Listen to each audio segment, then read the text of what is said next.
You're listening to The Watchers, a show where two women from opposite ends of New Jersey discuss TV about New Jersey. I'm Andrea. And I'm Jodie.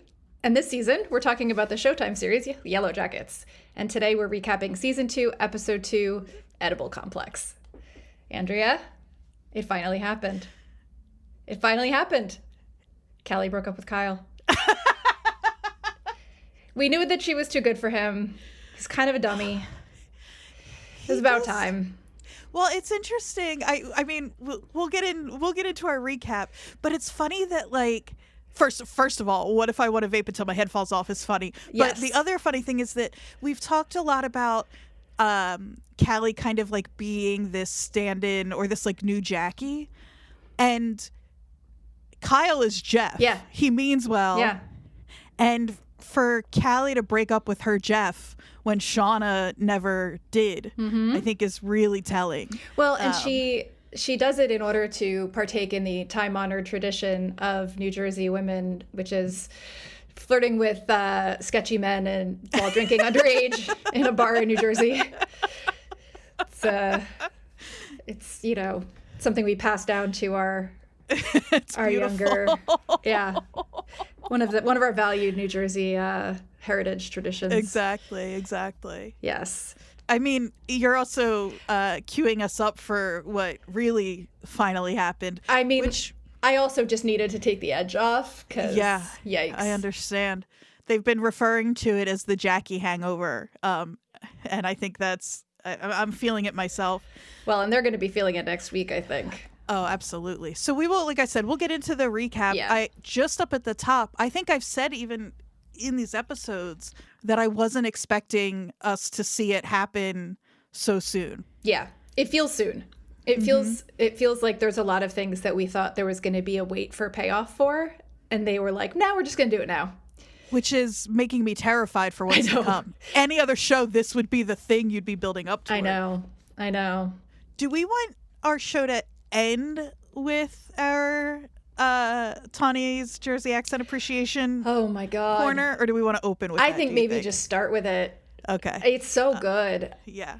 So just to little peek behind the curtain, I was watching some Yellowjackets related content on YouTube this morning, and there was another interview released after episode 2 where Tawny is talking with Simone Kessel, and I think Melanie's in that interview. And she starts talking about her mother-in-law, and the accent is so much more pronounced than it was in the other interviews that I heard. My mother-in-law watches it through eyes like this, and she turns it off or fast forwards it every time something. I'm like, you're missing half the show. And it's so good. I hope she's letting it go. I think she is, and it's so good. Mother-in-law. It just comes out, and it just the whole thing. So it's one of two things: either she's letting it out more, or it's like mother-in-law is her Jersey touchstone. Do you know what I mean? Like there are a couple of words that, like, if you say it, I mean, for me, when I'm over caffeinated or I'm like really excited about something, it does come out more. Yeah. So it could just be that her adrenaline was up and she just kind of can't hold it back. I love that. Yeah. So it's so good. My prayer for the show is that the reason Tawny hasn't let her Jersey accent out is she's saving it for other Ty. I want when other Ty Dark talks. Ty has a full-on Sopranos level Jersey accent. Oh, God, I hope so. We have so little Jersey content at the moment, like so few bits and pieces that I think we need the accent. Since she has it for real. It's not a faked one. So, okay, well, shall we recap this crazy hour of our lives? Yeah, and I think we're going to handle this a little differently this week. I think we're going to start with 1996, and we will just run through that pretty quickly, and then we'll dive into 2021 a little more in depth. I think so. I think that, we'll start... this episode, even more than most, seems to have jumped back and forth between timelines a lot, and... I mean, it always does, but so much happened in this episode that I think before we started recording, we were talking about the best way to not make this full chaos. And so because 96, all of the events seem to happen within one day, we thought we would talk about that first. then 2021, but then maybe leave the last 2 scenes of both as a last conversation, the Bacchanal and the car crash. And again, you should have watched the episode, so please. We're not like necessarily looking at this as a beat by beat recap, right. So much as using those as kind of like signposts to talk about the things that happen that we want to talk about. Yeah. So if we are starting in 96, we are then probably starting with Jackie and Shauna, right? Oh boy. Yeah, I think so. So it's still going on. Shauna's still playing with creepy dead doll Jackie. Dead-ass Jackie. Dead-ass Jackie, who she's posing like a doll. She's painting her face. She's braiding her hair. It's grotesque in like the very definition of the word. Like it's horrific, but it's also like it's so horrific that it made me laugh a couple of times. Like, well, when the face reveal, of the makeup, it's so bad. After Jackie had just said how bad Shauna is at doing makeup, and why Jackie always had to do hers. Well, like, and oof. The conversations between Jackie and Shauna are so interesting because Jackie, and by extension Shauna, or maybe the other way around, I don't know, but is obsessed with telling Shauna what a liar she is about everything. Yeah.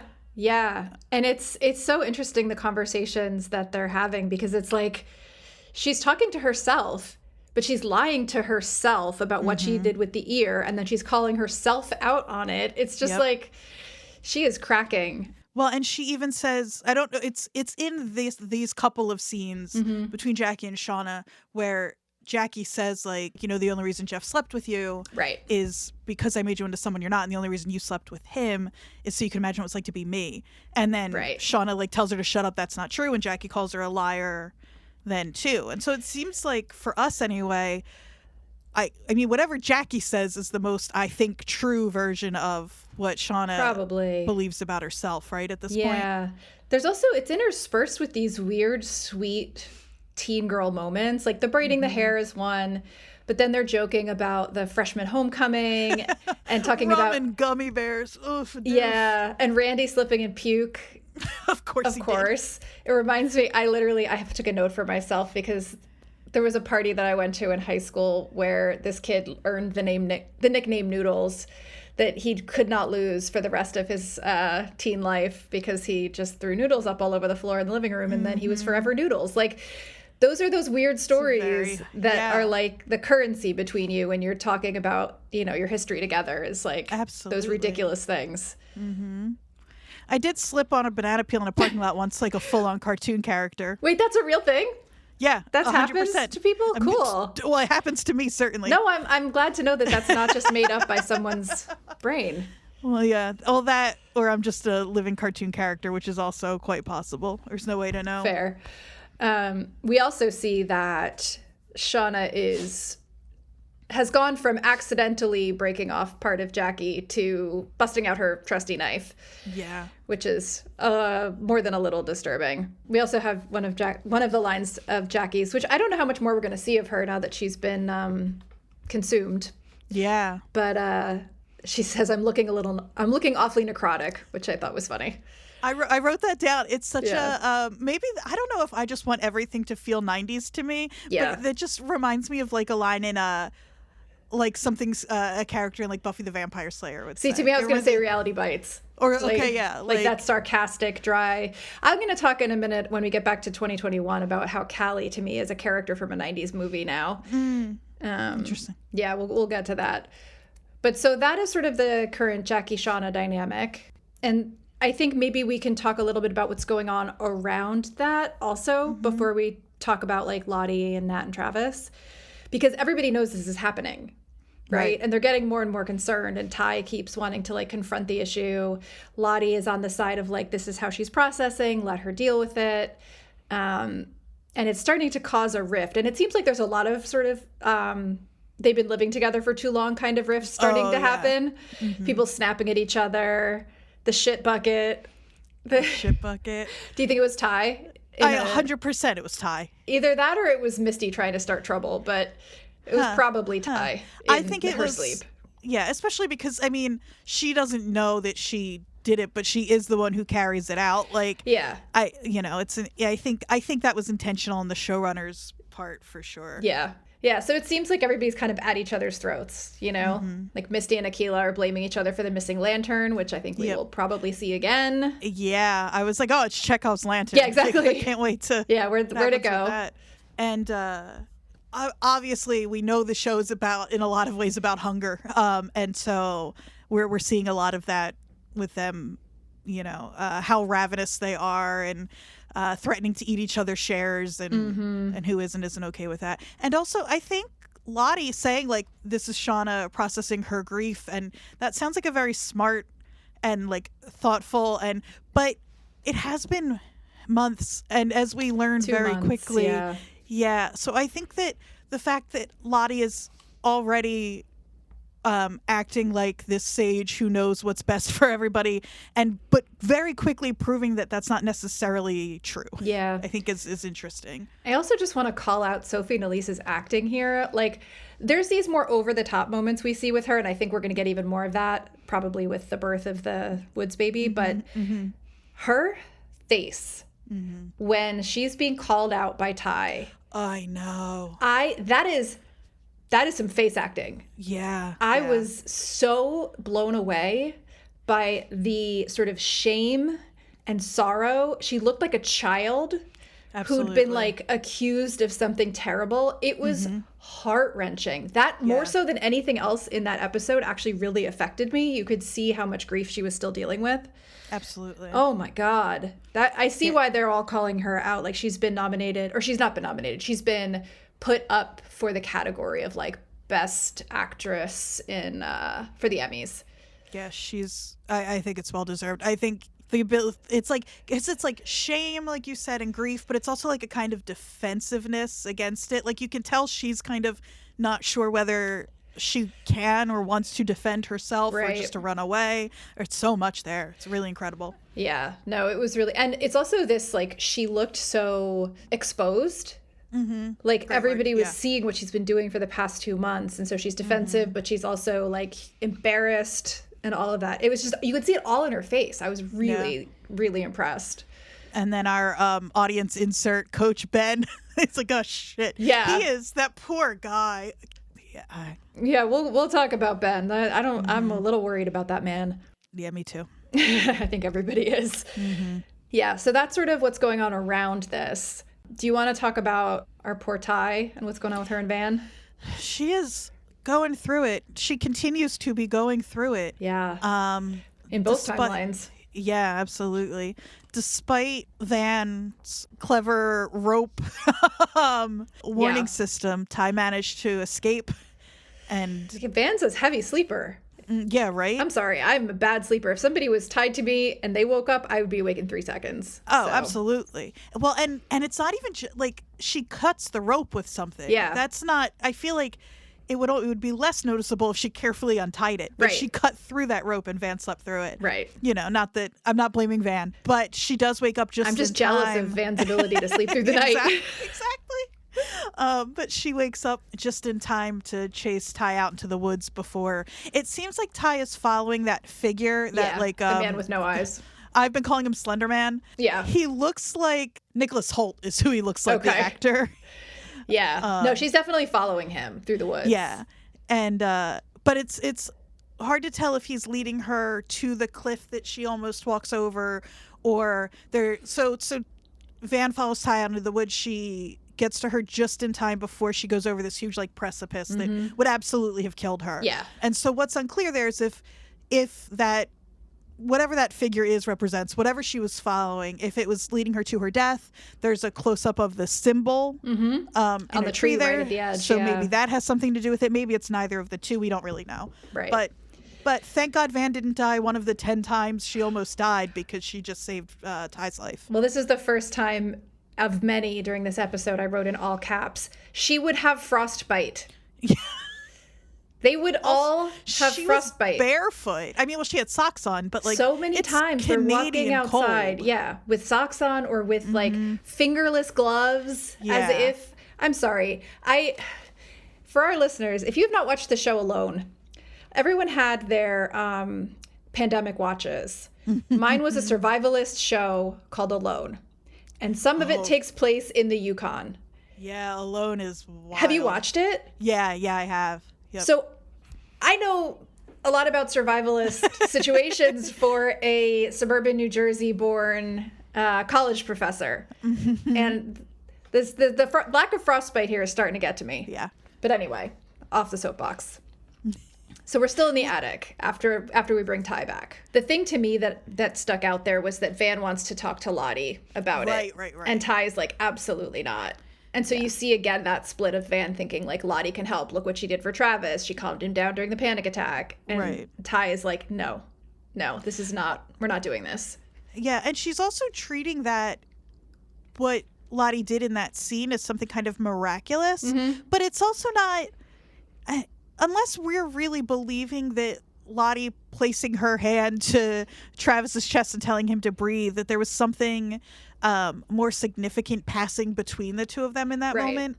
That's not, I mean, that's like, that's what people should do when they have panic attacks. That's one of the things people should do when they have panic attacks. Yeah. But we're fully into the subjectivity of the experience now, right? Yes, exactly. It's the idea that if Travis believes and Lottie believes that that's doing something beyond just reminding him to breathe and it's actually something supernatural, then they can both have that experience and it can feel very real. Yeah. And he says as much to Nat shortly thereafter. Right. Yeah.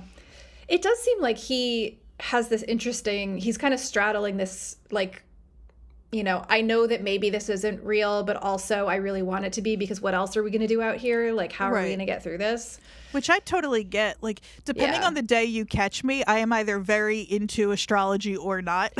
I would be making altars, probably not with, dead animals, but I would be like burning sage and saying like weird Wiccan prayers if it made me feel better. Yeah.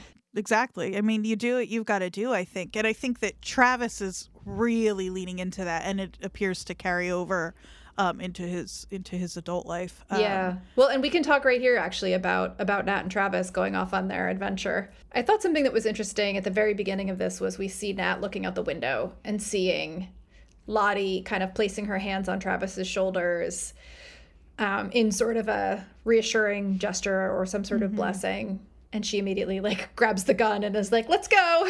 So there's obviously like, it's important to remember that as serious and like higher stakes as a lot of this is, these are also teenagers trapped together. So like on the one hand, she's struggling with that supernatural versus real divide and wanting to just figure out how to survive in very practical ways. And the other, the boy that she is in love with, it seems to be connecting with another girl. And that's also hard for her. Yeah.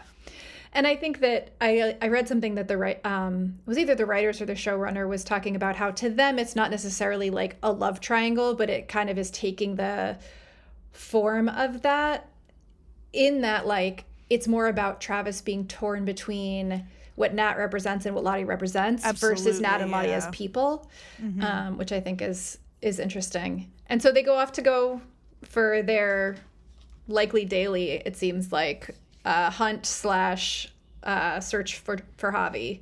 Yeah, their hunt for Javi that is for Nat is really a hunt for game more than anything, and obviously both are proving fruitless.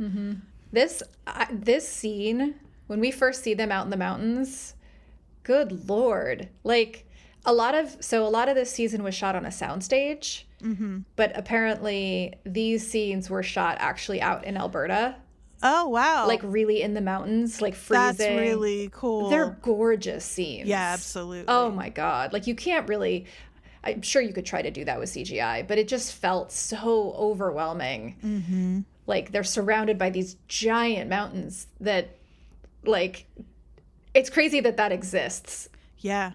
It makes their, for me anyway, like, I'm like, how, because I've been going back and forth with like, I hope in a way, in a really kind of sadistic way. I hope we find out that they are 3 miles in the wrong way from some camp or something. Yeah, from a right? mall. Like just exactly.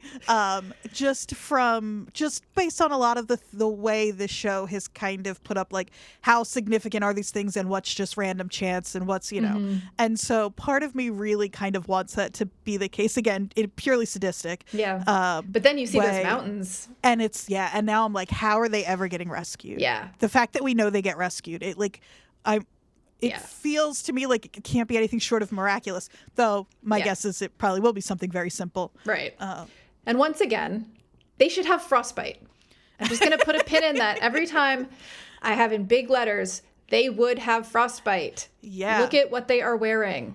Yeah. Like, I understand they were not flying to go spend time in the Canadian wilderness. They were flying to nationals. But like, they would have frostbite. Yeah. Well, and they had that one scene in the premiere where they're stuffing like newspaper and stuff into their clothes. So they want us to know that they've thought about it. And I think we're just supposed to be like, okay, well, yeah. And then, you know, Nat took her pants off for a second in the middle of the woods and she'll be fine. Sure. Yeah. I'm sure that's absolutely fine.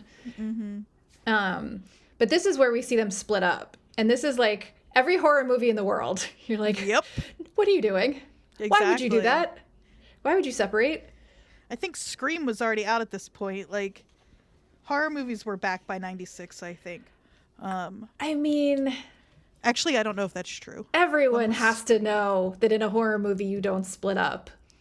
Like, there were horror... I mean, when did like Halloween and Friday the 13th they're and all that way come before out? this. That was the 80s. Yeah, but So. there was like, this is a totally different podcast I would love to The resurgence of horror movies. Yeah, because, okay, so, oh man, that's fun to think about. Yeah, because there was like, from like the late, I would say 80s, like there was like 10 years where Scream brought the horror genre back, I think, in a big way. And Sure. that didn't come out until 96, the end of 96. So they missed Well, they're it. in the woods. Oh, that's so funny to think about. Yeah. But yeah, so they split up. But it's another good example of like, weirdly, Nat being this really practical, like she says, okay, but we need to have a plan. We need to meet. And this thing with the sun hitting the peak of the mountain, you know, the symbol. Yeah. Yeah. Yeah, we're seeing a lot of hints to the geography of where they are playing into this symbol. And I think we'll talk a little bit more about that in the theories little window we have at the end, I think, because of the we'll talk about it. One other thing about this little conversation, it's just 2 lines, but Travis says, like, Nat's going in the way they're going to go, and he decides he wants to go the other way. And he says, we've been that way. And that's when Nat says, okay, fine, if we're going to split up, then we need a plan. And it's so funny when we think about which of these characters are kind of trapped with their old ways and revisiting the past and all of that and thinking about Nat in the future, that she is like kind of like treading land that they've already tread, and that Travis is the one looking for. And again, I mean, it's because at this point he's really looking for Javi, of course. Yeah. But it's also interesting that he's the one who's like continuing to look for like quote unquote new ways. Yeah. But again, it speaks know. to how practical Nat is, because she says something about how like the brush will have snow on it over there and we won't see the game. And yeah, she's becoming a real tracker. She it's is cool. Again, yeah. I love them building up these survivalist skills. Yeah. Well, and it has to do, I think, with, we hear later, or previously somebody says something about how without Nat, they wouldn't have gotten rescued. And I think this is kind of where we're going with that, is her skills developing in the woods. You know, they meet back up, and Nat is holding a young boy's cargo shorts covered in blood and torn. They're like in tatters. Mm-hmm. And Travis recognizes them as Javi's shorts, which she took out of his suitcase. Right, which is revealed very quickly. Yeah. She took them out of her suitcase. She cut her leg, blood all over them. Ugh. And it's like, I know what she's trying to do, and it does work, but it seems I have a problem with it. I see why she's doing it, and it does seem to work in the moment. But it's Chekhov's cargo pants. Like, that's not the end of this situation that we're going to hear about, because Javi either is alive or they're going to find him and he's not going to be wearing those pants. Right, exactly. So, and I think all the more with as brutal as this show is, I don't know which outcome I think would be.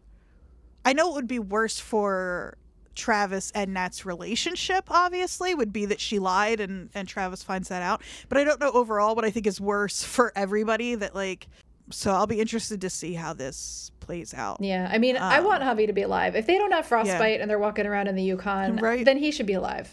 Well, and Lottie thinks he's alive. Yeah. She can still feel him, she says. She's not often wrong.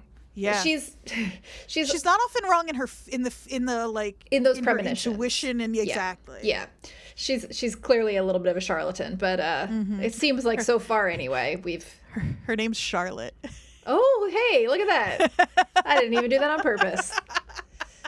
We learned that, I think, for the first time in this episode. Yeah. Yeah. I know it's interesting that they all call her Charlotte. We'll talk about that. So yeah, she pulls out the pants with the blood on them. We see how that came to be. He's freaking out. He's trying to go and run and search for him, and she's like, I dug, I screamed, whatever. And he's obviously grieving. I really get where Nat's coming from here because whether Javi is alive or not, Travis needs. Well, I don't know. I don't know that it's up. It's funny to look at Travis's grief, up against Shauna's, because I was just about to say, I don't know if it's up for us to decide like when a person needs to let go, but I think in some cases there are clear signs when it's time. So. Well, and I think so. To me, if I was making excuses for Nat, and again, I don't agree with what she did, but if I was making excuses for Nat, it would be that to her, in her mind, there is no way in hell Javi is alive.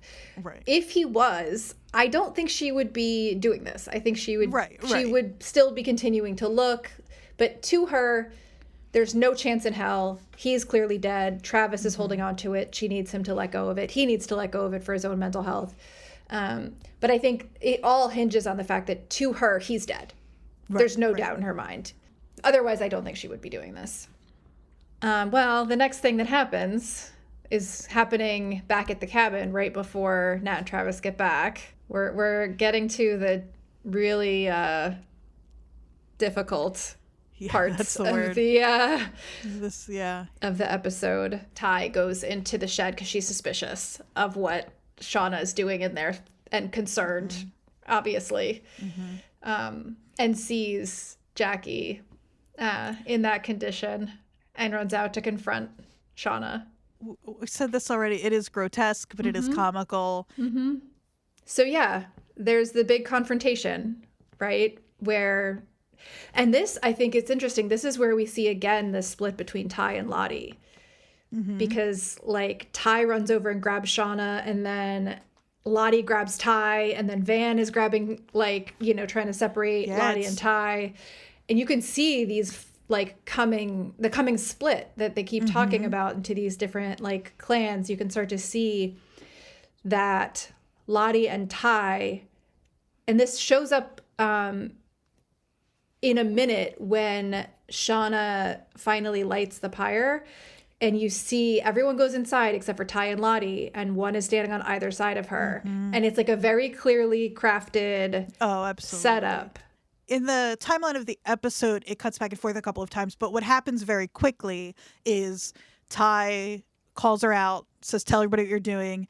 They build the funeral pyre and bring Jackie's body out instantaneously. I mean, she says, like, this needs to happen before sunset. Right. And Ty and Lottie are the ones that go and get the body. Right. And there's like a little conversation between everybody about whether or not Jackie gets to keep her jacket. Yeah. I mean, Akila's practical here. Like, that is, they have no clothes that are warm. Exactly. Keep the stupid jacket. It's not like you're stripping her naked. Like, you're just taking the jacket. Like, give it to Shauna. Let Shauna's jacket to go to someone else. Right. Shauna can wear Jackie's jacket. Yeah. Like, I think it's, I don't think that was an unreasonable. No. And then I forget, what does Mari say here? Mari says something. Oh, gosh. Yeah. So Mari says, oh, now you're her protector. Too little, too late. That's it. This is like. Mari's a shit starter. Like, she's also asking to be hunted. Well, and is she the one who earlier on, I could be wrong, but threatens to eat Shauna's share? Yeah.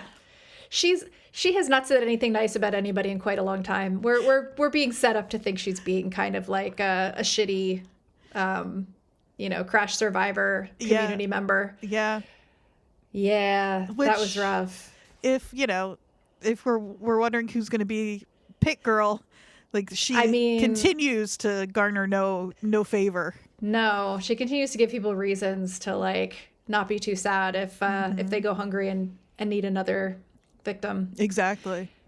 We also see here Lottie is not stopping this from happening, which I thought was interesting. I was kind of half expecting, given what we had seen earlier, for her to really fight Ty more on this, but I think she sees that it is probably best for everybody. Yeah, because Ty says, like, did you know she was doing this? Lottie clearly did not know that Shauna was in there putting makeup on a dead body. No. And she's shocked. She sees, because she's kind of helping Shauna, she sees the chunk taken out of Jackie's arm. She does. And she says nothing. She just covers it up. Yeah, but and you can see she's looking at Shauna with a lot of sympathy there. Absolutely. She's not horrified. She looks sort of like... She's concerned, but... Yeah. Yeah, for sure. Exactly. And then we get to see Shauna's goodbye speech, which is short but intense. Yeah. I don't know where... she literally... Like, I don't know where you end and I begin when you have... Because I ate your ear. Because I ate your ear. Yeah. And it's in my stomach. And I'm pregnant with your boyfriend's baby. Jesus Christ, yeah. I actually had already forgotten that.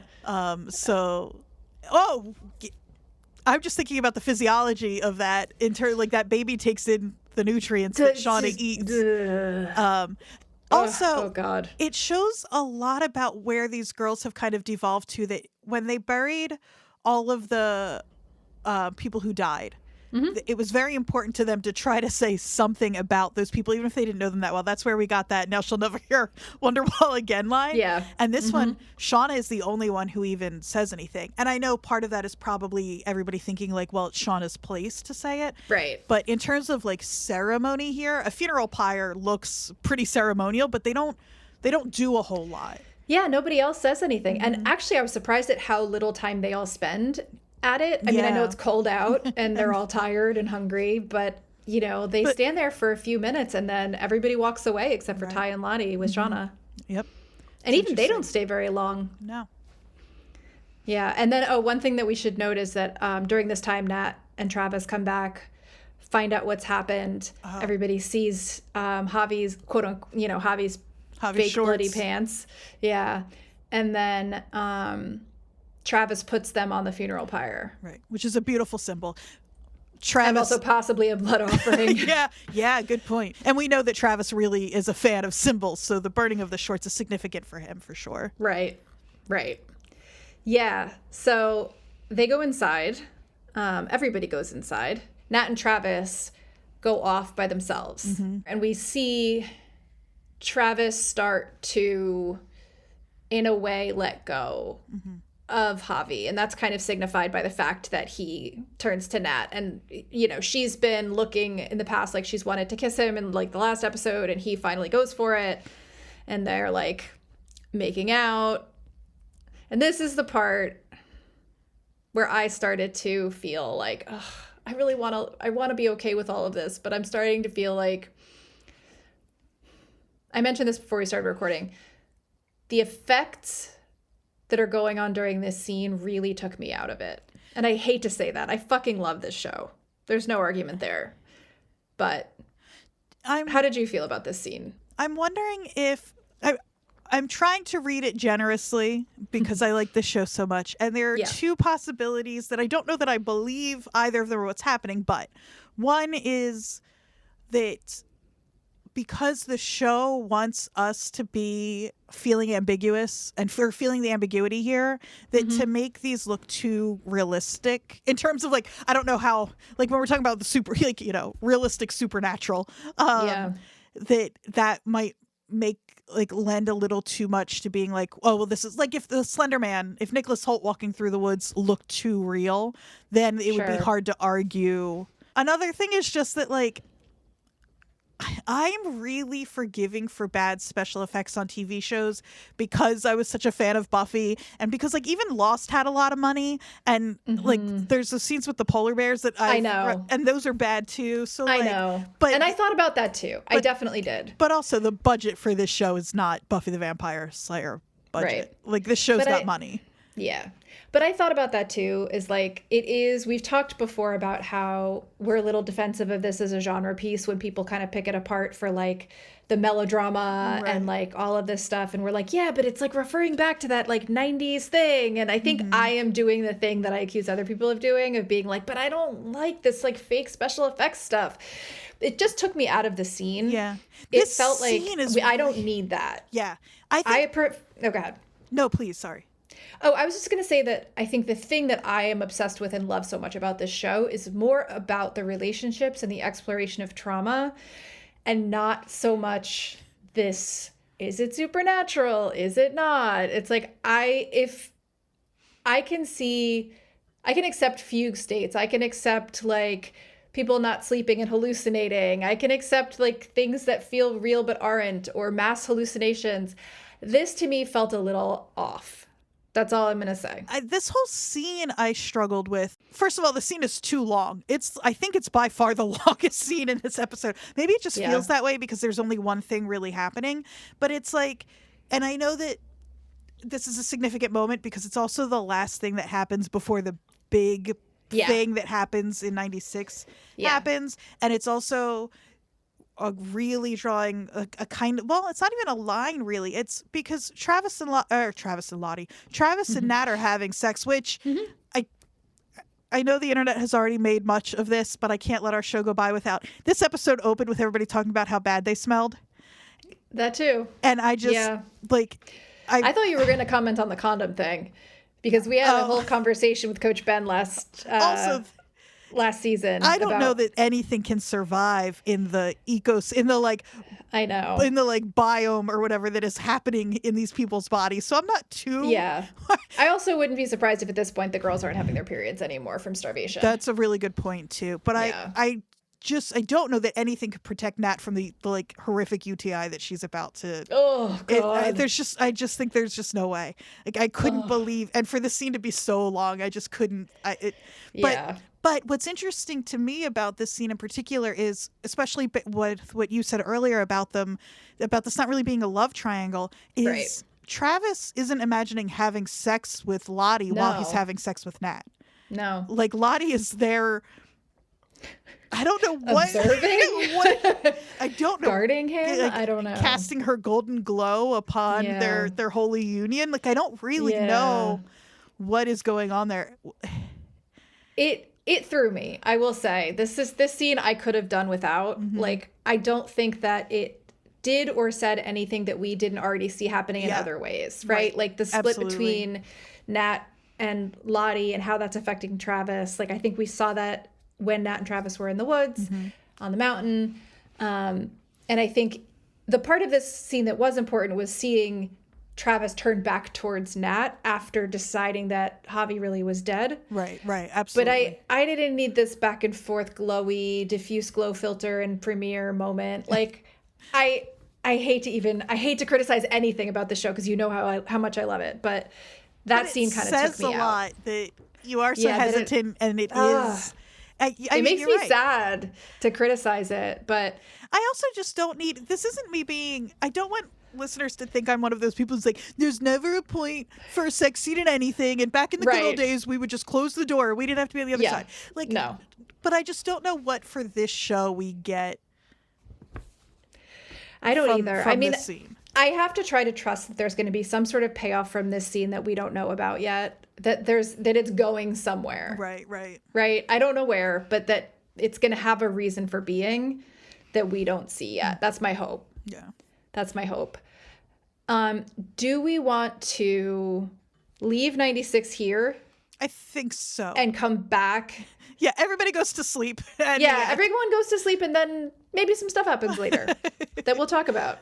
All right, so we will start then with Callie. With the angstiest of all teens. My God. She's weirdly starting to win me over. So can I give my Callie as a 90s teen movie star speech? Please. All right. This scene started it for me, and then the bar scene really cemented it. Her attitude is so Gen X teenager. So is her clothing, but whatever. That's come back around. But yeah, so there's something about her sarcasm. She is her mom, but like, and I know we're supposed to think that she's in 2021, but half the time when I'm watching her, I forget that we're in 2021, and I feel like this is a kid from 96. Mm-hmm. And so, like, we'll talk about this part in a little bit, but when they're at the bar and she meets Jay/Matt, her first joke answer for the crossword puzzle is satanic. And I was like, this is such a 90s thing. Like the satanic panic and like just trying to be a badass. It was so cheesy. I was like, she's in her own 90s movie right now. Maybe I want to vape until my head falls off. Right. What if my only way of dealing is to numb myself into oblivion? Those lines don't fly now. Those lines play like pretty straight in a 90s movie. Yeah. Exactly. It's very it's very My So-Called Life. Yeah. Like the self-seriousness of Claire Danes in that show. There's something about that too. I think, man, that is the When did My So-Called Life come out? Before Dawson's Creek, I can tell you that. The self-seriousness of teens in the 90s. And I talked about Scream earlier, and it's another example, which Kevin Williamson wrote Scream, and he was the head writer on Dawson's Creek. And his teens talk like they're 50 years old, and so do the teens on Buffy. And at the time, it was like kind of groundbreaking because it was like, oh, they don't talk like teens. But the whole point was, listeners, I'm not saying anything new. This is just either a reminder if you weren't a 90s TV obsessive. The whole point was that like these are teens who can articulate feelings that the teens watching maybe haven't figured out how to articulate yet. And that's really helpful and useful in a lot of ways. And to me, like Callie's sort of doing that here. It's way over the top melodramatic, but those are what your feelings, even if you couldn't. You know, she's also like trying out some like teen poetry here, like just out loud. Yeah. Everything I thought was real is a funhouse full of mirrors. Oh, absolutely. I mean, she's like, she's writing bad poetry in her journal with like little skull sketches next to it. Yeah. And poor Kyle, that doofus. Oh my God. So just point of clarity, My So-Called Life, 1994. Oh, yes, thank you. So so just before. Perfect timing. Mm-hmm. So I was fully obsessed. I almost did it right then. I almost said, so she was watching it and obsessed, but no, she wasn't, unless she's watching like her mom's old DVDs. Like, right? It really, their house too. Shauna's family is stuck. It's like how in like a Shakespeare play, if the king or whatever is sick, then the kingdom is sick. Like Shauna is stuck, and so her family is. Like their house, the wood paneling and all, like, and I know that's because dark. Yeah. Well, it's dark, and it's also like nobody's got that wood paneling in 2023 unless they've owned their house since 1998, which probably Shauna and Jeff did. Like probably I'm they sure got they married bought it with the settlement money, and they've been living off of the settlement money and Jeff's job. So anyway, so the whole family is really kind of stunted, I think, is the issue here. Yeah. We also see that Kyle's maybe a hockey player. I don't know. R.I.P. Kyle. I know he's not dead, but he's probably out of our lives. He's so funny. She's like, something, I forget exactly what the line is, but she says something about, my parents are so focused on themselves, dealing with their own stuff, whatever, or so focused on themselves to see what I'm dealing with. I forget, but he gives a very like, all right, I'll bite. Dealing with what kind of thing? He's just like, I'm doing my best, girl. Like, I don't know. I'm not really equipped for this. Are we gonna eat pancakes or what? Exactly. So the next time we see Callie, she's in her room holding on to the little bit of the burned photo. And she's thinking about how cool it looks that she's sitting there in silence staring at this burnt picture. And just as a photographer, I have to note some of the framing that they're doing in the house is really cool. The way that they're framing these scenes, the frames within frames, in this scene with Callie in her room, you can see her hands in a mirror of reflection the entire time. It's obviously framed on purpose. Yeah. They're not doing anything. I don't think there's like a plot device there. It just looks cool. if you're like a photographer, videographer type person, you're already probably seeing these things. But that scene, I just was like, oh, look, you can like, her hands are perfectly framed in that little round mirror. It's so good. Cool. That's cool because it means the people making the show are really taking care and thinking about it, you know, even of course, yeah. Even if that doesn't, although there's some mirror stuff later and she does say, so, you know, we'll focus on mirrors. I think maybe moving forward, it's worth doing that. Yeah. Nothing weird was happening in the mirror there. I just thought it was framed nicely. That's cool. And then she and Shauna, the people in the show are complicated, but Callie had just been complaining that her parents are too focused on themselves. The first thing Shauna does, when Callie gets home, is check in on her and try to get her to spend some time with her, which Callie shoots down over and over again, which I kind of like, you know, I get it. Like, she does, as far as she knows, like, her mom, they haven't found Adam's body yet, but like, as far as she knows, her mom is there's like foul play afoot for sure. Right. And we see this push and pull between them a lot this episode. Like, we'll talk about the scene in the kitchen in a minute, but there's a lot of this, like, Callie wants her mom's attention and care and affection, but whenever she tries to get it, it doesn't come the way that she wants it to, because Shauna's like a self-centered, like, narcissist. And so she's like reaching for this thing and Shauna's giving another version of it back, and they're just not meeting each other. It's kind of sad, actually. Yeah. Yeah. So yeah, Shauna knocks on the door, wants to spend time with her. I noticed Callie's jewelry little holder thing is an antler. Couple little cute little fun nods in there. Yeah. Yeah. And then we go to the kitchen where Shauna's cooking meat again. And she's taking a lot of care to shape that little burger or whatever. That little patty. She's spending so much time, like, with the spatula, just making it absolutely perfect. I'm like, Jesus Christ, what are you doing? It's one of the things that Shauna really is, like, caring or careful about is how she handles meat.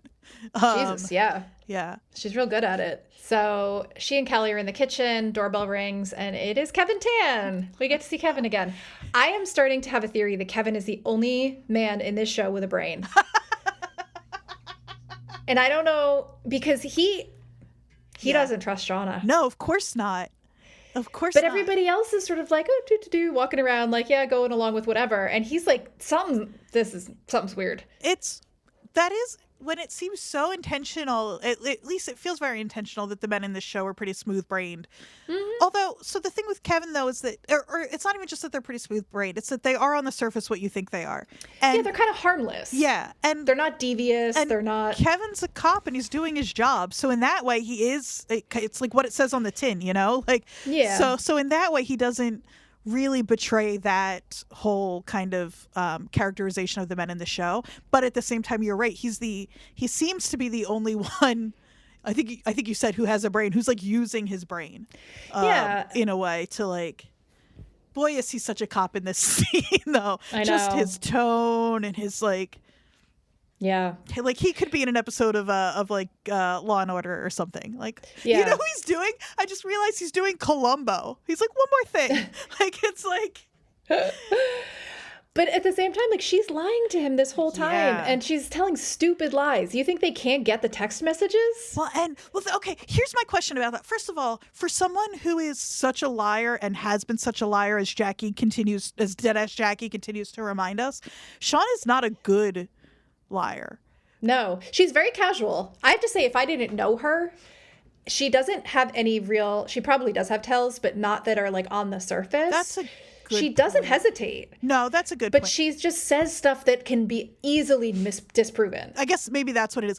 Lying seems to come very naturally to her. Yeah. She's just not thinking but she's far enough about ahead. Dumb shit. Exactly. Because it's like when he said he has the records, I'm like, I don't know, maybe I'm stupid. I mean, I am stupid, but maybe in particular I'm stupid about this especially. Doesn't that mean he can see what they are?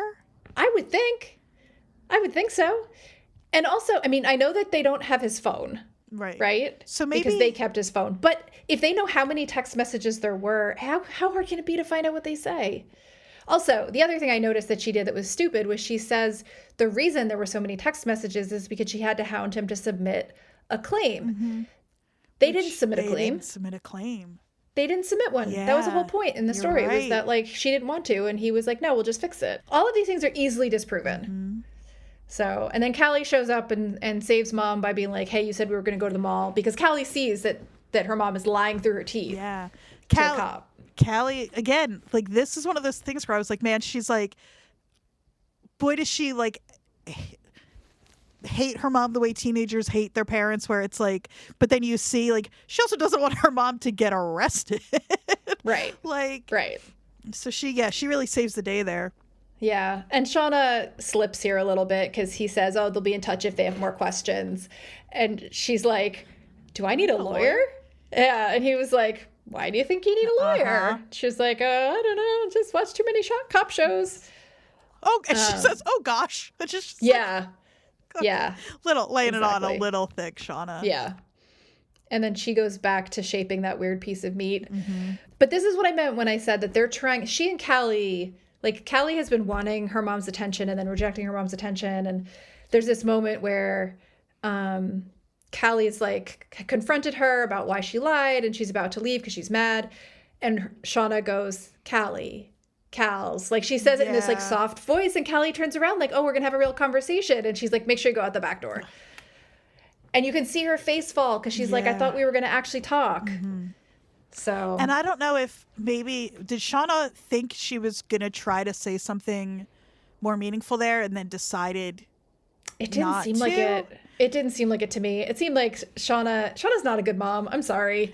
No. She's just not. Like, she had already moved on. Yeah. This is not a show you watch to see good people do good things. This isn't even a show where you watch to see good people do hard things. Like, maybe Shauna might be the only one I'm talking about here. Shauna's just like, I think Shauna might just be a bad person. I know she's dealing with a ton of trauma that she has not dealt with, and that makes people do like bad things.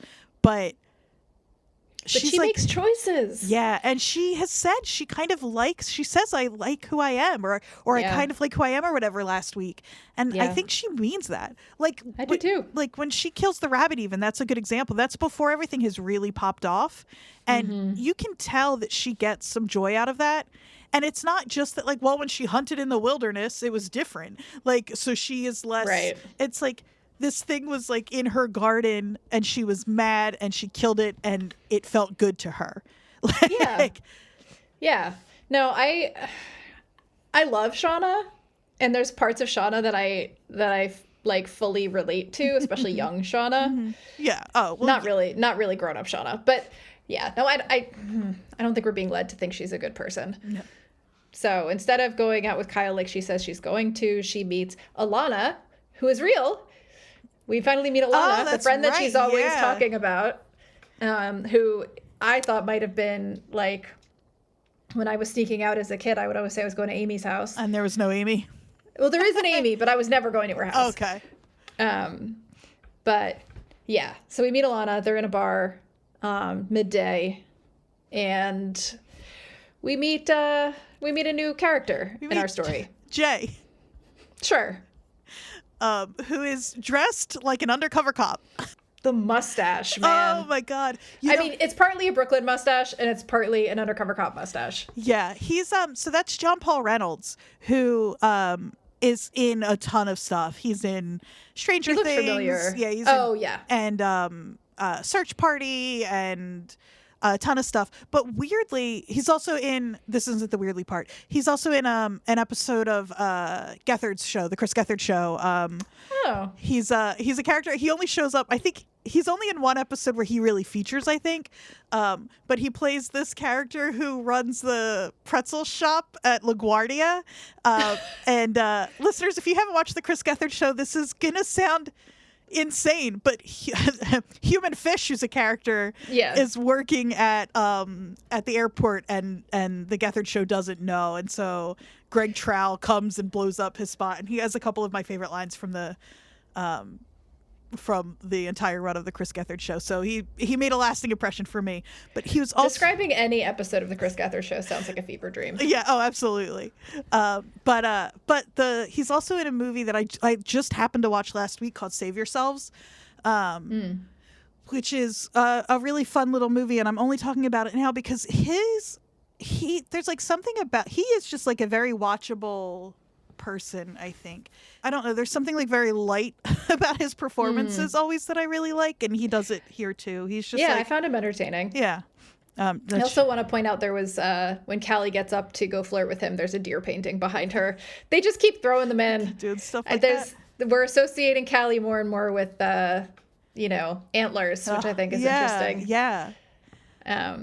But yeah, he buys her a fireball.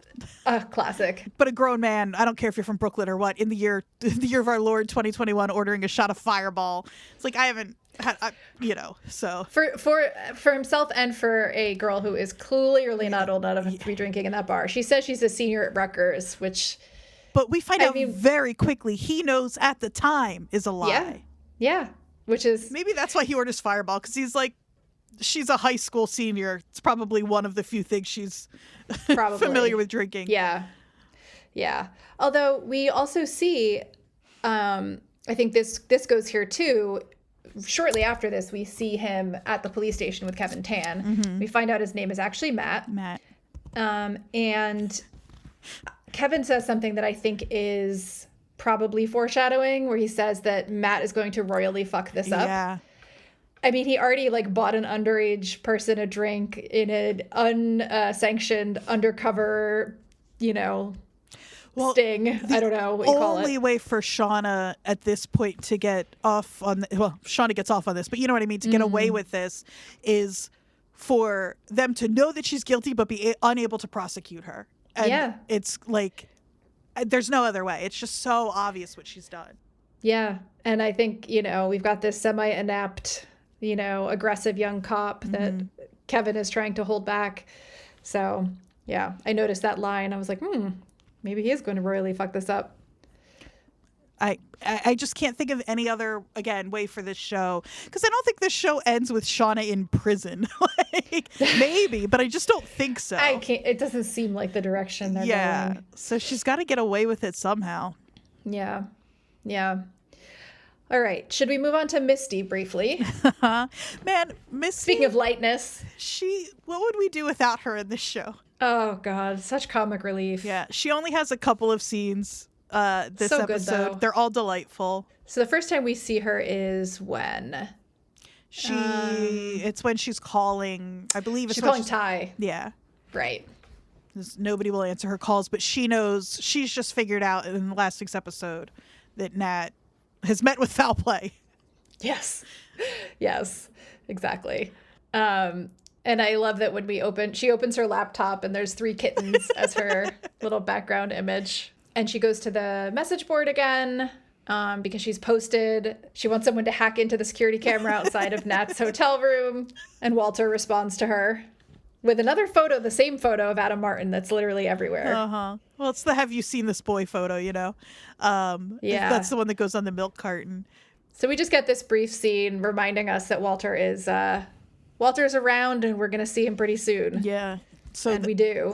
We hear him. I love that we've gotten, last week we got Walter's voice. This week again we got another voiceover. And then in our next scene with Misty, she's at work and we hear him shortly before we see him. Yeah.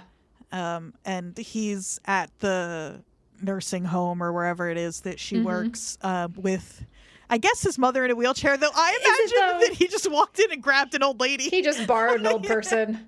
I really think so. Just wheeled her through. That woman was not making any noise. No. It's just sort of like going along. But either way, he's doing it so that he can get, which means he's figured out who Misty is and where she works. Yep. So that he can leave a letter for her with her lunch. Yep. He leaves a blank piece of paper. Yeah.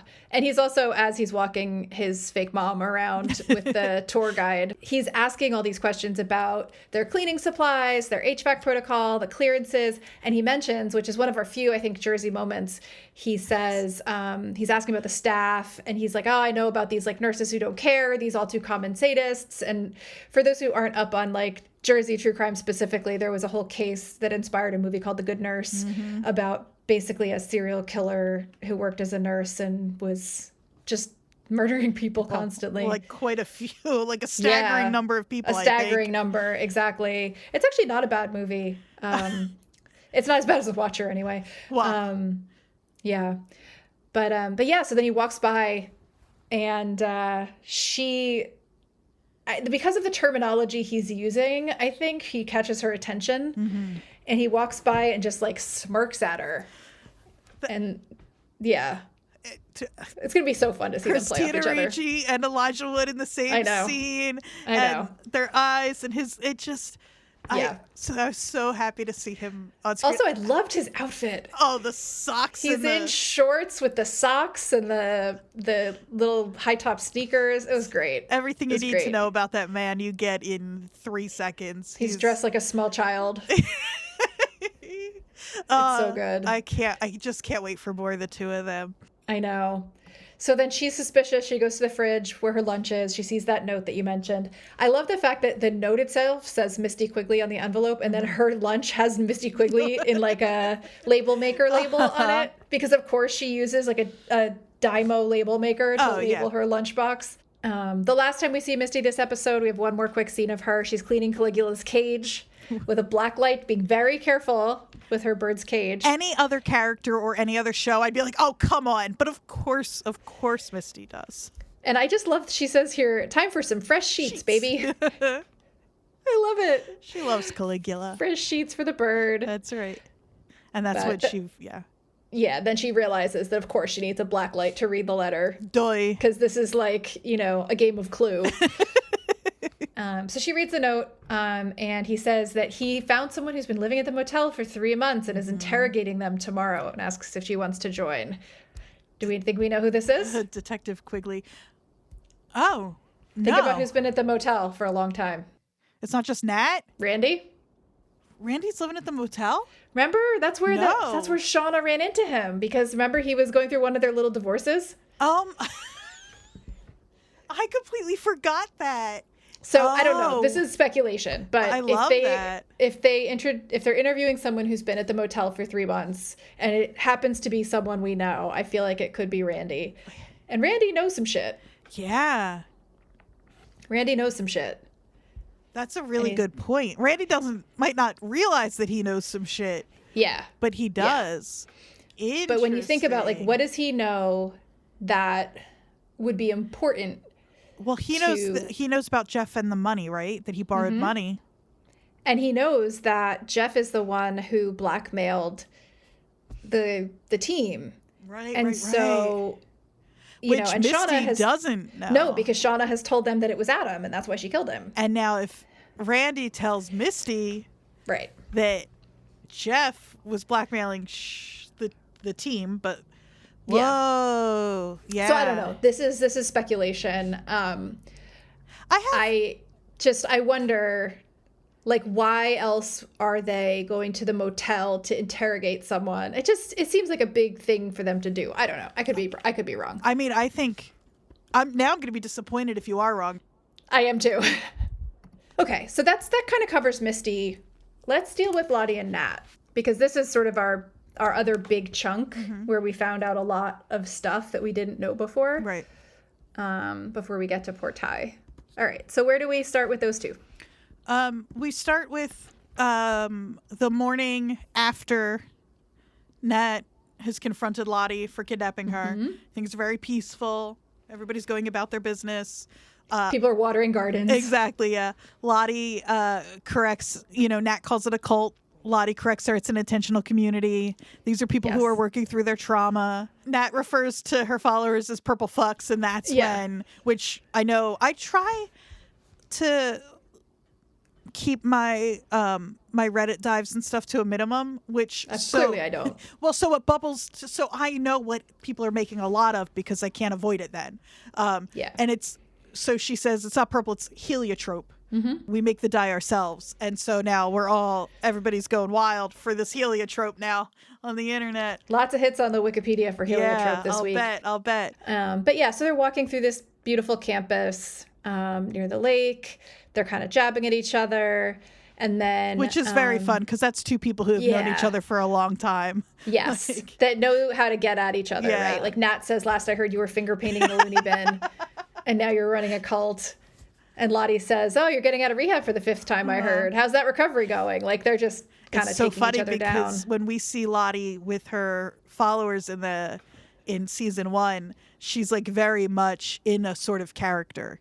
You know, she's this big, but as soon as she's talking to Nat, she's like, you mean in episode 1? Yeah. Episode 1, yeah, of this of season 2. But when she talks to Nat, she's right back to she's like whatever, like the pretense or whatever is gone there. And we see that even more when the girl comes up that was the one that Nat stabbed with the fork, whose name we still don't know. Right. Which is interesting. But she comes up with a smoothie for Lottie. For Charlotte. Yes, for Charlotte. Sorry. For Charlotte. And this is where I'm like, okay, something else is going on with Lottie here, because random girl who we don't know who's been stabbed with a fork is clearly afraid of Lottie / Charlotte. She expects to be reprimanded when she has included the wrong herb in her smoothie. But I thought this was definitely like, we get to see the two faces of Lottie right here, right? Because we see her noticing Nat looking at her and seeing how she's going to react to this moment. And instead of yelling at the girl, which she probably would have done, she's like, oh, no, it's okay. It's okay. I'll just drink it, you know? And then she takes one sip and she tosses the whole like reusable plastic cup and metal straw. Tosses it. Which again, a beautiful note from the like props department here or whoever, that of course they're using metal straws. And although in Jersey, I don't know if this is true for North Jersey, but in South Jersey you can't get a plastic straw anymore, so that makes sense. In North Jersey, we only get plastic straws. We're required to throw them on the sidewalk when we're done. You have to feed them directly to a duck. Yeah, you have to find a goose. Goose chases. Force feed it. But yeah, I thought it was funny. She like dumps the whole thing, which is clearly into a trash can. It's like, whatever. Such an asshole move. It really is. I don't even think that's a trash can. I think that was like a planter. Yeah, it didn't look like a trash can. It was like a nice wood planter. Yeah. So the next time we see them is in the cabin, one of the cabins on the property. It's the sharing cabin. The sharing cabin, yes. And they're clearly going to be sharing about Travis's death. And this was another time where I was like, I don't know if it's just my lack of interest in horror movies, but there was some stuff that happens in this scene that I'm like, I don't know. Well, that's why I'm wondering, this scene absolutely, a lot of what you were talking about with the Nat, Lottie, Travis scene in 96 is happening here too. And it's another Nat, Lottie, Travis scene, really, that is, it's so cheesy as compared to the rest of it that it feels that I'm hoping it's intentionally so. Right. Yeah. No, I can see that. And I think we're also really getting back into the idea of the unreliable narrator here. Yeah, exactly. Like, I mean, that's really becoming the constant of this show. Oh, absolutely. But even more so here as we see Lottie telling Nat what happened, but then seeing what happened like more complicated than that. But then also we don't know if like that's also through her eyes and that's like also suspect. And it's just these layers and layers and layers of like, who the fuck knows what actually happened. Yeah. So she says that, did he call her first? Now I don't. Yeah. She says he called her the night that she died, or the night that he died. That's right. And said that the wilderness had come back and he knew what he had to do. And it was that he had to get as close to death as possible to ask what the wilderness wanted, which all just sounds a little far-fetched. But this is what I meant when I said we don't actually know where this cult is, because she says she drove all night to get to him. He's in New Hampshire. We know that. Right. So where the fuck is she? She's not in the Pacific Northwest. No. You can't drive all night. A lot of people were speculating that that's where the cult was because it's close to the Yukon and like it looks very Pacific Northwest out there. I just think this is people not knowing what New Jersey looks like. That there are woods in South Jersey. So the other thing though is in this scene, and we'll get to this in a second, but they talk about trains and I want to talk about that too. So she says she drove all night to get to him. And she calms him down. She puts her hand on his chest again. He's panicking. And then they both go to sleep. He gets up while she's sleeping, drives the truck to where he works, sets up in her story anyway, all the candles in the shape of the symbol, and is gonna hang himself for just long enough to get close to death. He's a flatliner. He's a flatliner. Oh my God, that movie. Like, Travis, what do you mean? There's not enough, unless, I mean, I know that we have, so. Holy shit. I haven't thought about flatliners in a long time. We haven't really seen much of 1996 in the grand scheme of things really popping off anyway, which it sounds like they're about to.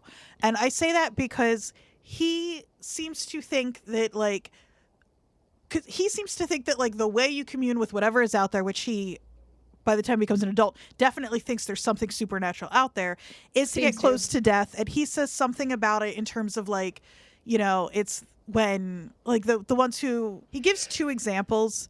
Yeah, so basically he says he wants to get close to death as possible, to ask it what it wants, and then he mentions that Lottie and who else that got close to death? Maybe Nat? It's interesting. So when he says that to her, we see a flash of a bunch of scenes. Mm-hmm. We see Lottie putting her head through the window. We see her as... well, in these notes it says as AQ, which everybody referring to Antler Queen as AQ is very disconcerting for me, Andrea Quinn. I know. But you all should be very suspicious. Right. And she's not actually Antler Queen in that moment. She's presiding over something. She looks very regal. Yeah. We see her holding the bear heart. We also see her getting ECT. It just... in terms of this being far-fetched, the two people he names and those flashes, like, he says Lottie getting close to death, it's his reference is when she smashes, unless he's referring to something else, her head into the window, which is, like, gross, but she's not close to death there. No, I know. It seems this is one of the reasons I'm like, this scene is just not working for me. And I'm hoping that it pays off later on, but it just feels like... it's something that I can tell I'm just going to keep going back to, because... he convinces Lottie to help him as it's presented to us, which, again, as you just said, we've got to take with a grain of salt because Lottie's the one telling us, and it's focalized through her. A pillar of salt. Right, yeah, really. Sorry. Like a lot. And I just listened to the Left of the Dial episode with Franz Nikolai, so that's why I'm thinking a pillar of salt. God, that's such a good song. I know. He's the best. He's great. Anyway. And so... you know, she says that Travis convinces her to help him. Because he's like, if he's got himself hooked up to the crane, he needs to dangle until he loses consciousness so he can talk to whatever it is that's out in the woods to tell him what he wants so he can make it go away. Right. So. And then he raises himself up. He struggles, or she raises him up, actually. Yeah. He struggles. He goes unconscious. And the button doesn't work. Come on. Well, again... so this puts us, because even Nat says there's something you're not telling me. Yeah. And I've said since our recap episode, at least once every episode, this is a show where the people in it are trying so hard to make meaning out of this insane situation they lived through. And what it seems to me is happening is actually they're all creating these problems for themselves. And I go back and forth on whether or not I think the show will be satisfying, if that's just what it ends up being or not.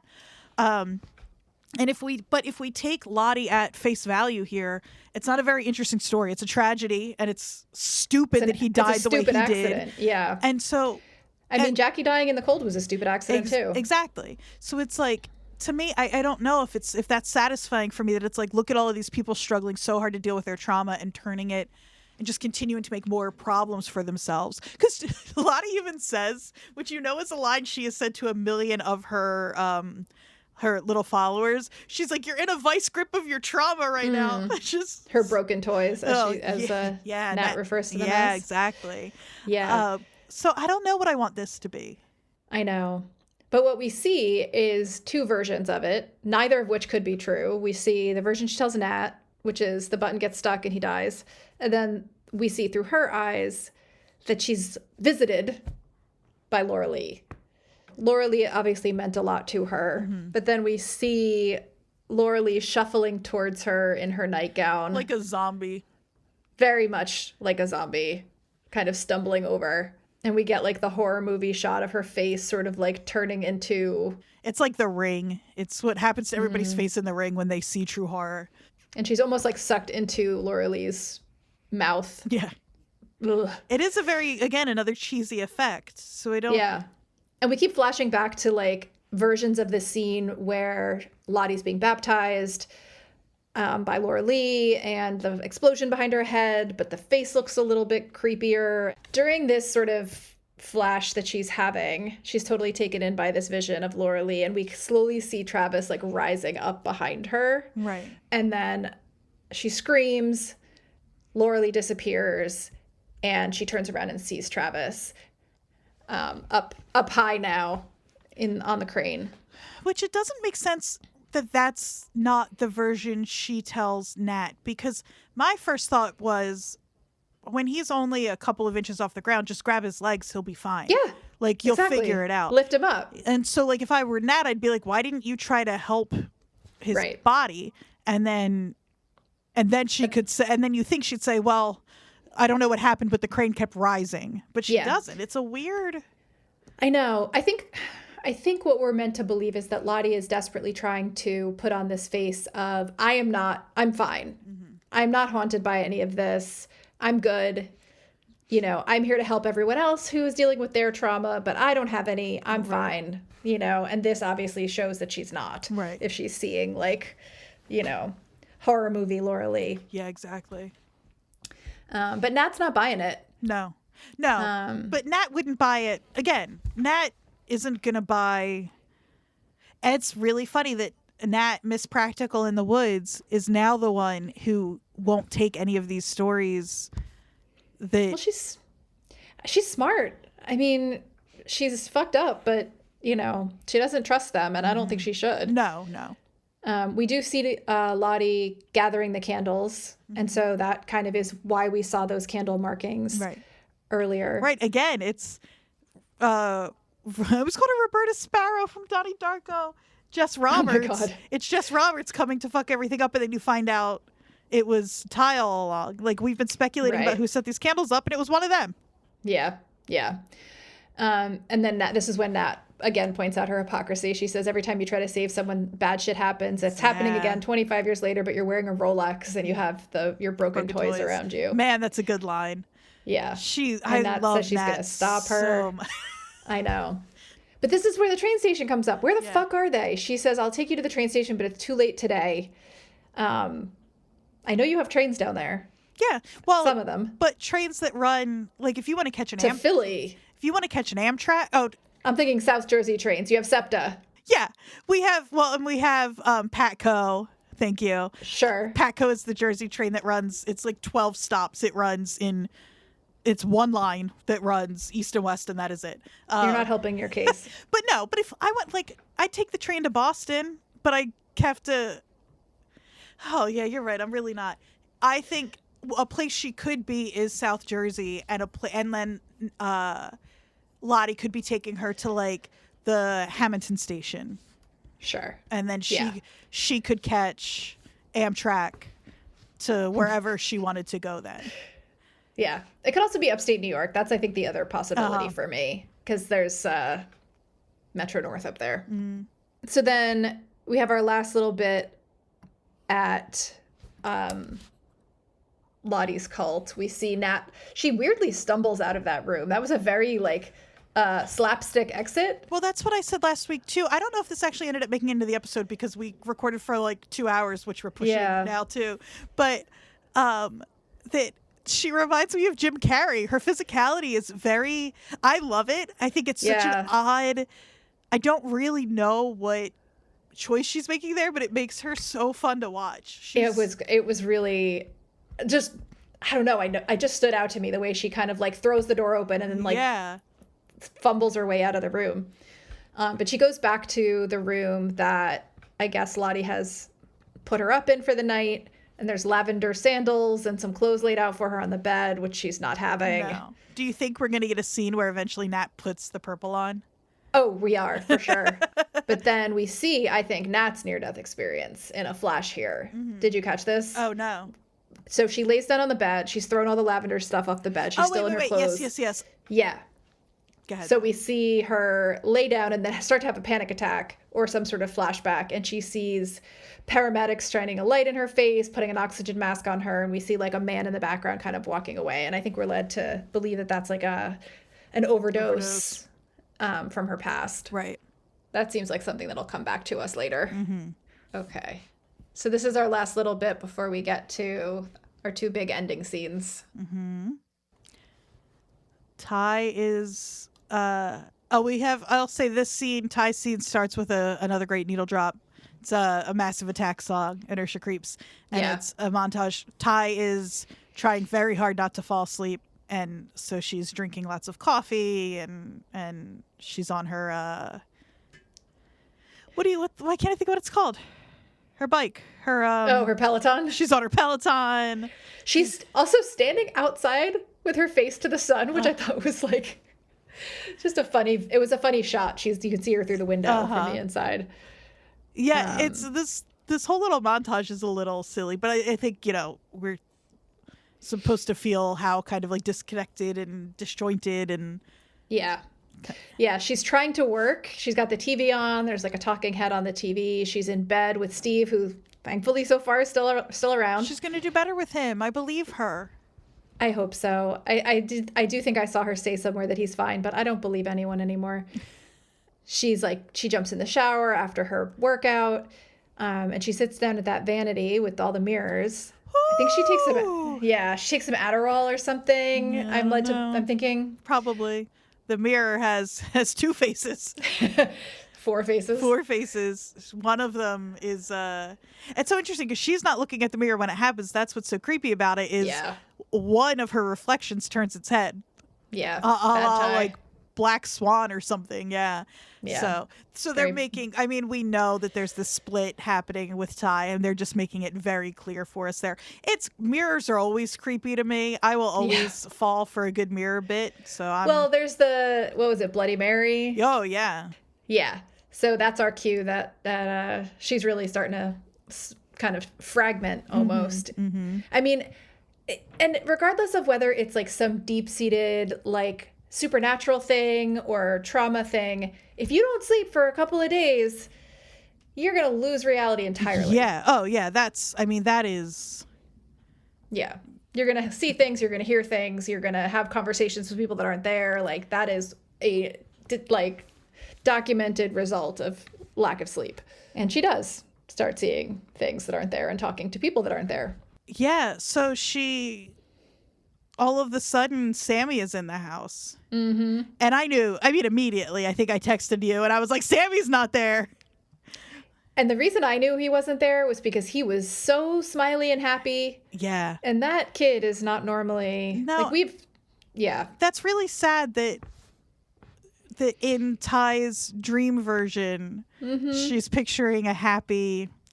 Yeah. Oh, that's kind of heartbreaking. Yeah. He was like, I just want to see you, Mom. And like gives her a hug. And she's like, oh, go play with Sammy. Go play with Steve. I'll make you a snack. And then she's like, oh, I got to call Simone and tell her that that he's here. Right. She does the right thing there. Yeah. She calls Simone, who seems to be like working at a cafe. College professor. The show's so good because I thought that scene was going to be her being like, what? And then they pan up and Sammy's like off playing with another kid or something. Right. But no, they give you a second to be like, yeah, exactly. Yeah. Yeah. So she comes to the house and Ty has chained the door. And when Simone arrives, she's kind of passed out on the table. Sleep has taken over. And so she lets Simone in, asks where Sammy is. They can't find him. He's not in the living room. He's not in his bedroom. The window's open. I think we have a moment where like maybe he was there and he ran out while Ty was asleep. Interesting to note all the creepy drawings seem to be gone. Yeah. No more eyeballs. Pull them down immediately if I were Ty, so that makes sense. Yeah. Yeah. But yeah, so Simone's freaking out. They like get in the car to go find him. And while they're in the car, they get a phone call from Sammy's school. Of course. He's been there the whole time. For 2 hours. Yep. And this is where Simone realizes, I think she thinks that Ty has made this up or is lying to her, but she does say you're really sick. Right. And so it's hard to know if she really sees what's actually happening, which is that Ty fully imagined the whole thing. Mm-hmm. Or if she thinks she made it up to kind of manipulate Simone. Yeah. Well, either way, you see other Ty take over. It is very clear when the switch happens. Yep. And Do you think it was purposeful, or do you think it was what's the word? Or do you think she was just too focused on dealing with that situation to realize what she was doing? So at first I wasn't sure the first time I watched it. And then when I went back, you can clearly see her eyes. Like, her eyes kind of harden in that way that they do when bad Ty shows up. But then she looks past Simone, looks at Simone, and looks past Simone again. So she knows it's there. A car's coming. It's so hard to imagine that she doesn't actually see what's happening. She runs a red light. There's a truck coming. They get T-boned by the truck, like right into Simone's side of the car. Like that, the way that her eyes move, I feel like it's super intentional, that she clearly knows what she's doing in that moment. Or at least bad Ty knows what she's doing. Bad Ty, other Ty. Yeah. This is a scene where, again, we know that the writers are happy to lie to their cast on this show. So, but at the very least, the way Tawny is playing her as other Ty is kind of like when you think about people who have actual like dissociative identity. I don't know if disorder. I don't know if disorder is the right word. But when they do that, it's often a result. It's like a kind of like thing that happens to cope with trauma, and that these other identities kind of like sort of take over in points of high stress. And it seems like that's how Tawny is playing this. That other Ty is here to like fix things or do things that day-to-day Ty can't or won't do for whatever reason. Although I have read that they're not necessarily trying to portray this as actually DID, that it's more like, kind of loose than that. Yeah. But yeah, either way, this, it seems to appear when she is overwhelmed or stressed or put in a corner in some way. But for whether it's supernatural, whether it's an actual medical condition, whether it's neither of those two really, and it's just some thing that happened to this as a response to this unique trauma. In any case, Tawny at least seems to think that other Ty is trying to do the right thing, and I'm just wondering what she would see doing this to Simone as the right thing. It's hard to find a justification for this one. Yeah, for sure. I mean, it's her wife and her son's mother, but that's where the 2021 timeline ends. We've put it off long enough. I think we have to talk about the dinner scene. The dinner scene. Yeah. A little bit so Jackie's body is out burning, and then there's some snowfall that which we forgot to mention, it happens while Nat and Travis are having sex. During that whole supernatural moment, we see almost like we are flying through the trees. Yeah. Some sort of wind coming that knocks the snow onto the pyre to perfectly cook. They're smoking Jackie, basically. They're smoking what has happened. Yep. She won't burn to a crisp. She'll just roast to a nice medium rare. So, and it wakes them all up out of their sleep. The smell, yeah. And it's like it's like a cartoon. It's like there's like a freshly baked pie on a windowsill. Like they're all following the little the good stink lines, basically. Yep. Shauna wakes up first, and it seems like she feels the baby move or something. She's like touching her stomach, and then that's also where Shauna's ear is. So who knows? So that's fair. That's fair. But yeah, we see Van and Ty wake up, and Van says, "What is that?" And Ty says, "We have to go." And it seems like she's in that fugue state. Yeah. She's not, her eyes look in that weird way that they look. I'm like almost certain Ty does not know that they have eaten Jackie at this point. Yeah. Yeah. And so they all kind of stumble out to the porch. Just want to put a little note here that there is a weird pulley hook thing hanging on the porch that we see a couple times in the background on purpose. It seems like it's like framed very carefully. And it reminds me of the way that they're hanging the meat. Right. In the beginning of season 1. Well, and also the shape and the symbol, there's a little bit of a hook. The hook. Yeah. That just seemed intentional to me. So they all kind of stumble outside. The antlers are kind of framed behind Shauna in this scene. And they walk out to charred Jackie. And then we have another needle drop for Climbing Up the Walls by Radiohead. That hits right as Shauna kneels. Yeah. I'm not a huge Radiohead fan. I loved OK Computer, and what was the one before that? The Bends? I was not a huge Radiohead person either, although I did see Brandi Carlile cover Creep recently, and it was actually pretty incredible. And some of the lyrics that we get are like, I am the key to the lock in your house that keeps your toys in the basement. You know we're friends till we die, and either way you turn, I'll be there. Open up your skull. I'll be there climbing up the walls. So there, yeah. I mean, this is Jackie to Shauna, but it's also all of them to all of them. Like, yeah. So lock the kids up safe tonight. Shut the eyes in the cupboard. I've got the smell of a local man who's got the loneliest feeling. Jesus Christ. So yeah, she kneels down. Lottie sits next to her. Shauna rubs her stomach and says she wants us to. And then we start having this like mass hallucination flash back and forth to this like bacchanal or this Dionysian feast.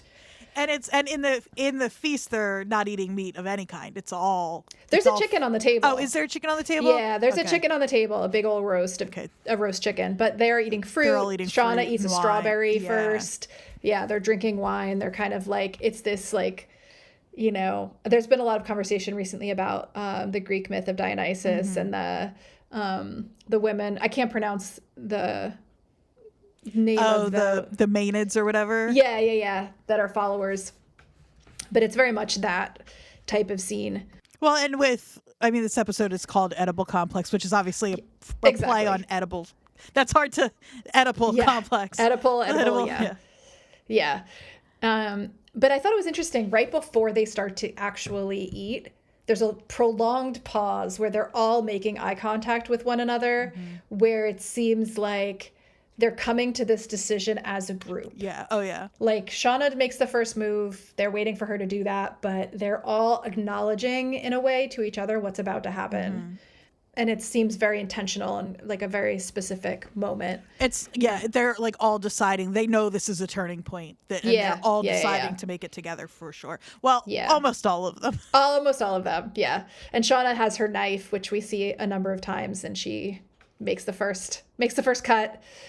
And it clearly starts to get very, I think they said something about how they wanted it to feel awful and also celebratory because they are starving. Yeah. And so they do actually need this sort of sustenance, but it gets gross real fast.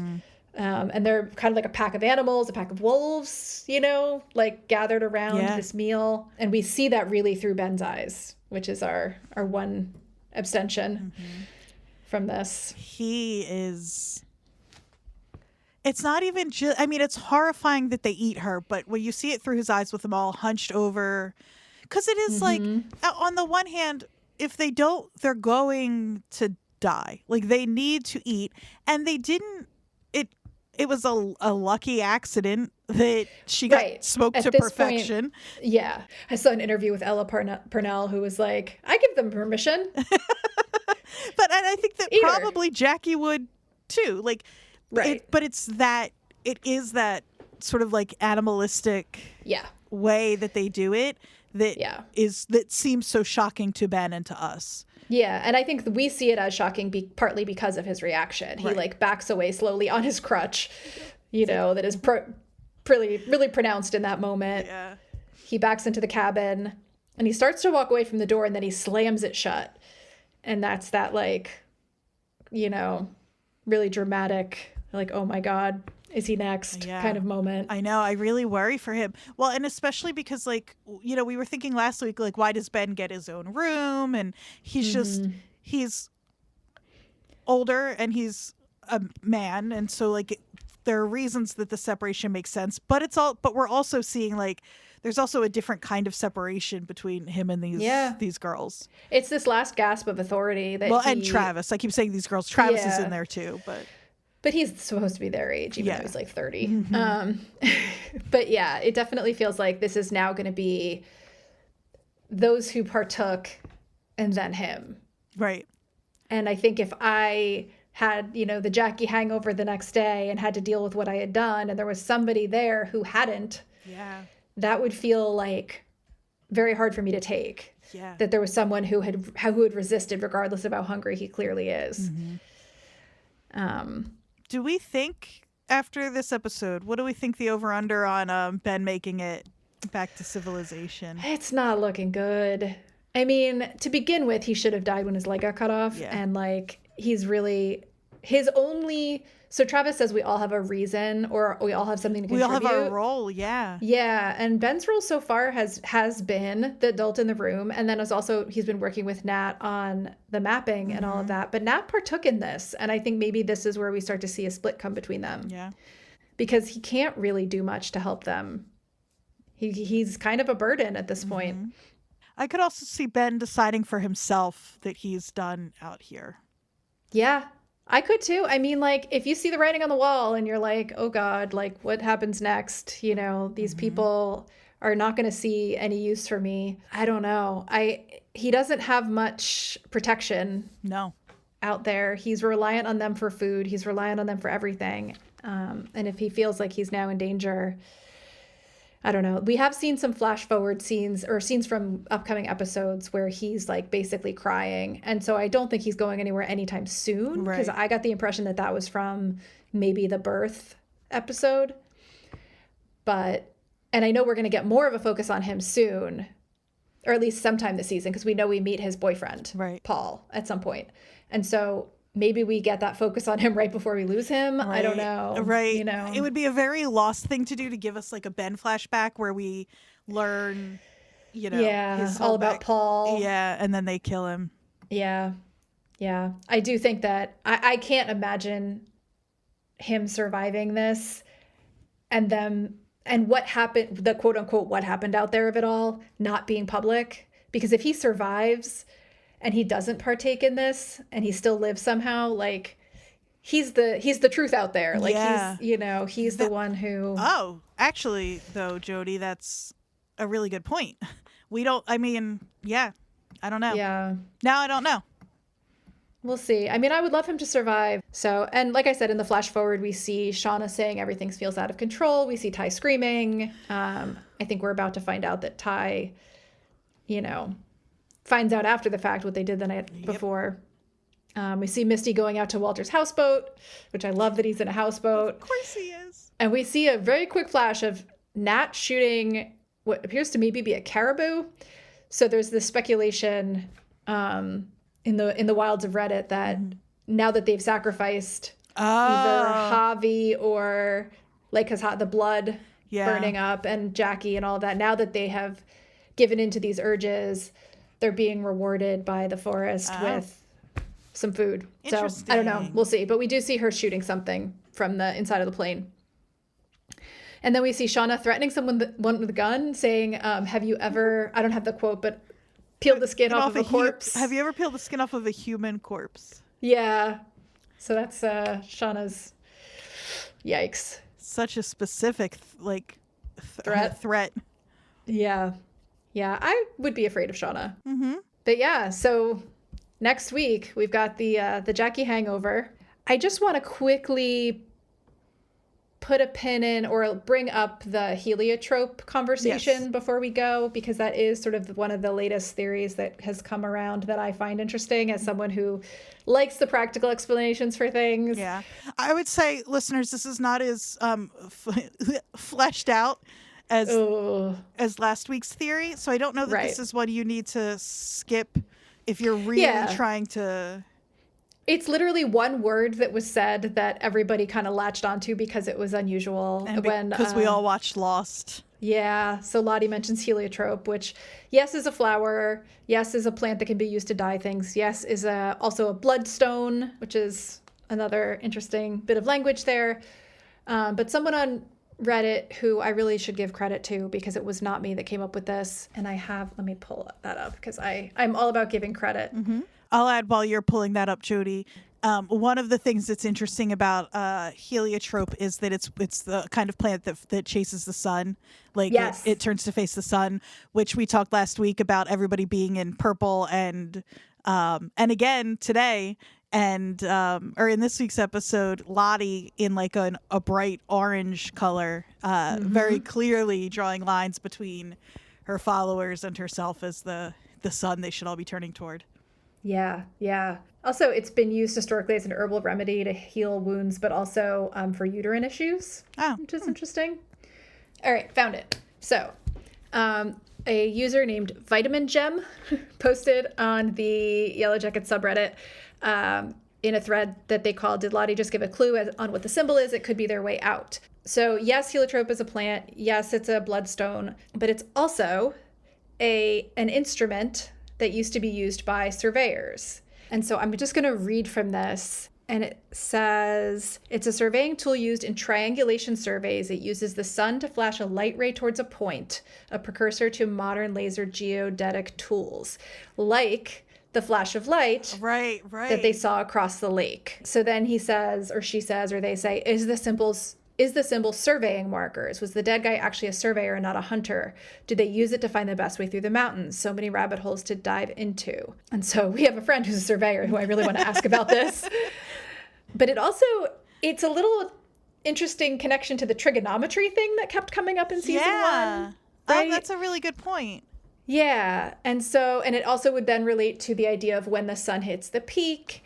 These like lines in the symbol could be directional lines. So I don't know. I'm into it. It's an interesting theory. It doesn't negate the mind theory either. I just think it's interesting that it ties together a number of things we've talked about.